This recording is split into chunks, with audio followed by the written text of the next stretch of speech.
నమస్తే, welcome to Suman TV. Frozen shoulder అంటే కాస్త కూడా చెయ్యిని పైకి లేపలేకపోవటం, వెనక్కి తిప్పలేకపోవటం. నిజంగా ఈ ఫ్రోజన్ షోల్డర్ వచ్చే వాళ్ళకి ఆ పెయిన్, ఆ బాధ అనుభవించే వాళ్ళకే తెలుస్తూ ఉంటుంది. ఫ్రోజన్ షోల్డర్ అనగానే ప్రతి ఒక్కరికి గుర్తు వచ్చేది డయాబెటీస్ వాళ్ళే. ఎందుకంటే డయాబెటీస్ లో ఎక్కువగా ఫ్రోజన్ షోల్డర్ చూస్తామని. బట్ డయాబెటీస్ వాళ్ళు కాకుండా ఇంకా ఇతరుల్లో కూడా వచ్చే అవకాశం ఉందా? ఎందుకు వస్తుంది అసలు ఫ్రోజన్ షోల్డర్? సో మన సంప్రదాయ వైద్యం ఆయుర్వేదంలో ఎటువంటి చికిత్సా విధానాలు దీనికి అందుబాటులో ఉన్నాయి? ఈ విషయాలన్నీ అడిగి తెలుసుకుందాం. మనతో పాటు ఉన్నారు డాక్టర్ సాజిద్ డిసౌజా గారు from KSSC multi speciality Ayurveda hospital, Banjara hills.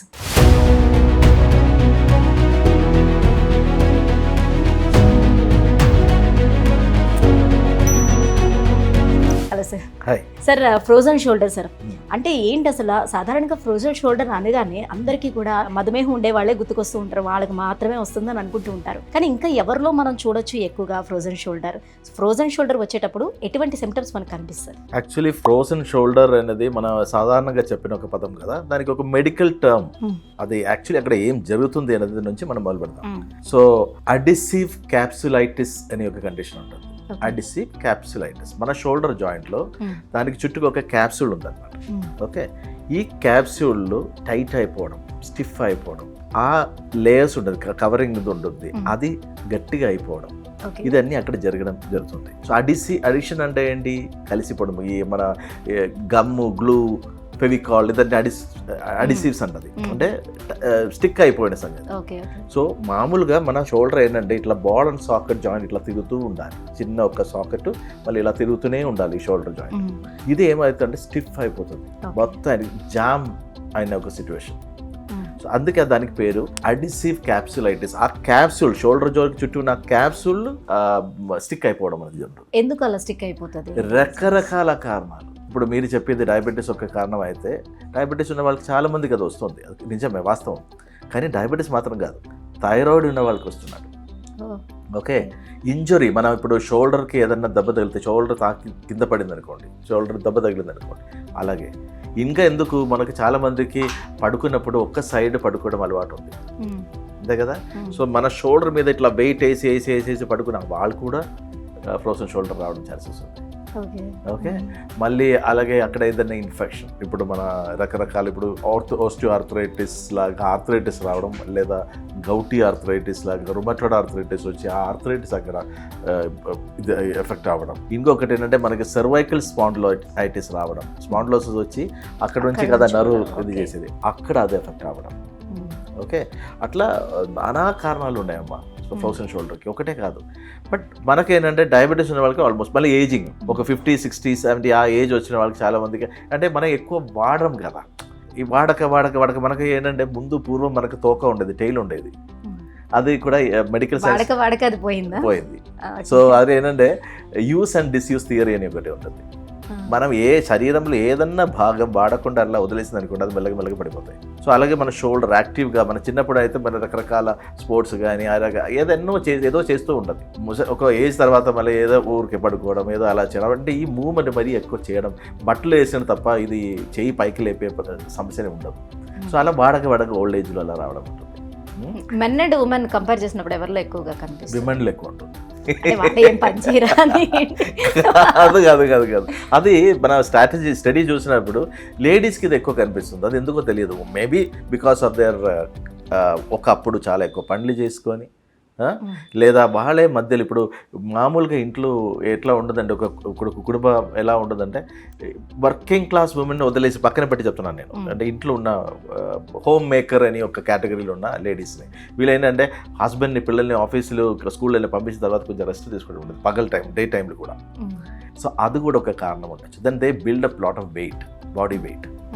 So ఇట్లాంటి రకరకాల కారణాలతో మళ్ళీ లేడీస్కి కాల్షియం డిప్లీషన్ అని అవ్వడం జరుగుతుంది, మన వాళ్ళది మెనోపాస్ అయినాక, పీరియడ్స్ తగ్గిపోయిన తర్వాత. సో ఇట్లాంటి కొన్ని సందర్భం కారణాల వల్ల లేడీస్కి ఇది ఎక్కువ రావడం అనేది కనిపిస్తుంది. సో ఇప్పుడు పెయిన్ ఉండేటప్పుడు చికిత్స తీసుకుంటే అది ఇంకా ఇంక్రీజ్ అవుతుందా?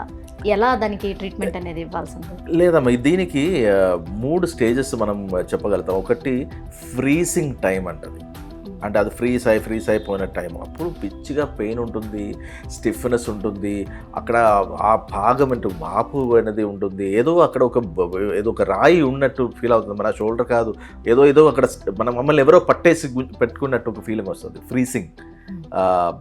టైంలో అప్పుడే పెయిన్ విపరీతంగా ఉండేది. ఇది తర్వాత ఫ్రోజన్ స్టేజ్ అని ఉంటుంది, అది అక్కడ ఫిక్స్ అయిపోయిన స్టేజ్. అప్పుడు కదిపించలేరు, కదిలడం ఆల్మోస్ట్ నెక్స్ట్ ఇంపాసిబుల్ అనే సిచ్యువేషన్ ఉంటుంది. ఈ సమయంలో ఏమవుతుందంటే that is called frozen condition.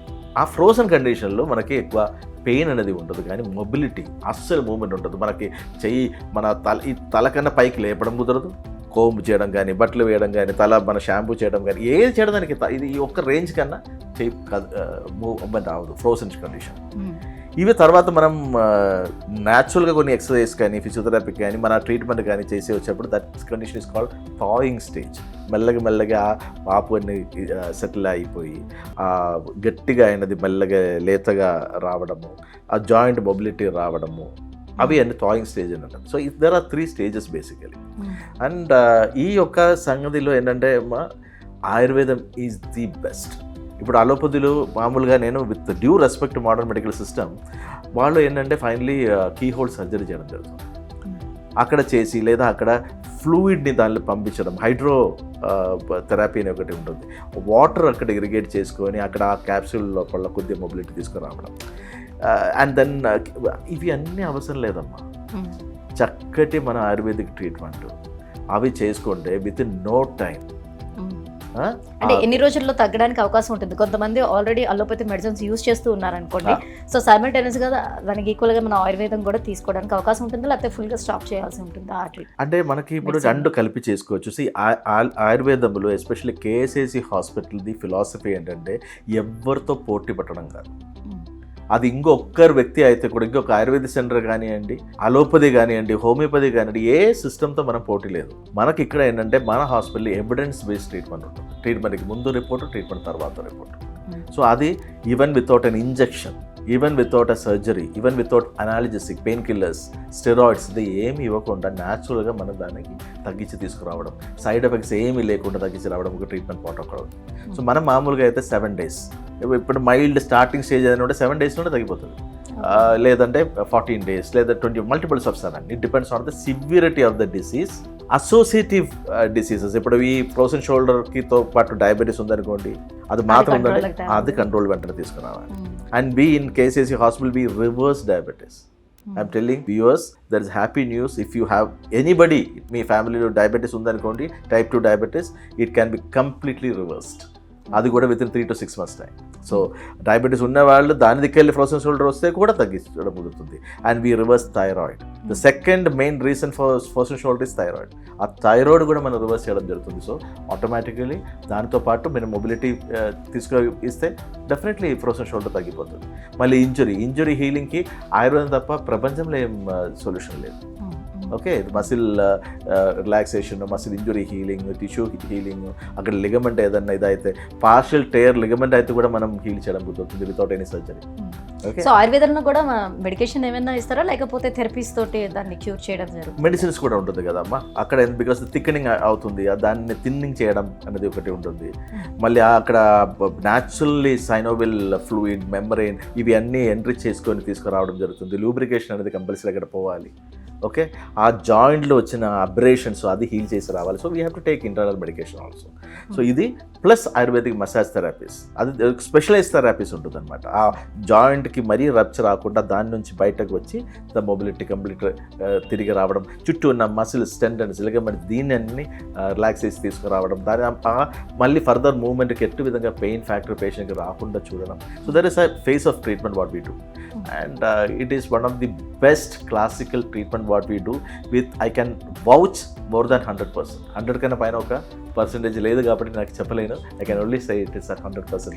So ఒక షోల్డర్కి వస్తే మళ్ళీ ఇంకో షోల్డర్ కూడా వచ్చే అవకాశం ఎంతవరకు ఉంటుంది? తప్పకుండా ఉంటుందమ్మా, ఎందుకంటే మనిషి శరీరంలోనే అలాగే ఉంటుంది. ఒక్క కంటికి మాత్రం జబ్బు రాదు. జస్ట్ కంజక్టివైటిస్ వస్తే చూడండి, అది ఒక్క కంటికి మాత్రం రాదు, అది ఈ కంటికి కూడా వస్తుంది. అంత కనెక్టివిటీ. సో అలాగే మనకి మోకాలు నొప్పులు, ఒక్క మోకాలు మాత్రం రాదు, అది 2 కాళ్ళు కలిపి వస్తుంది. కానీ మనకి ఏది ఎక్కువ సతాయిస్తుందో అది మనకు బయట కనిపించడం జరుగుతుంది. సో దీనికి ఉంటుంది, దీనికి లేదు అని ఒక భ్రమ మనకు ఉంటుంది. కానీ ఎక్స్రే తీసి చూస్తే 2 మోకాలకు ఒకటే విధంగా ప్రాబ్లం ఉంది. సో షోల్డర్కి ఒకటే వస్తుందంటే తప్పకుండా నెక్స్ట్ దీనికి రావడం chances. Right, thank you sir, thank you so much. So frozen shoulder రావడానికి రీజన్స్ ఎక్స్ప్లెయిన్ చేశారు. అట్ ద సేమ్ టైం మనం ఆయుర్వేదంలో ఎలాంటి ట్రీట్మెంట్ అందిస్తున్నాం అనే విషయాలు తెలియజేసినందుకు thank you so much. Pleasure.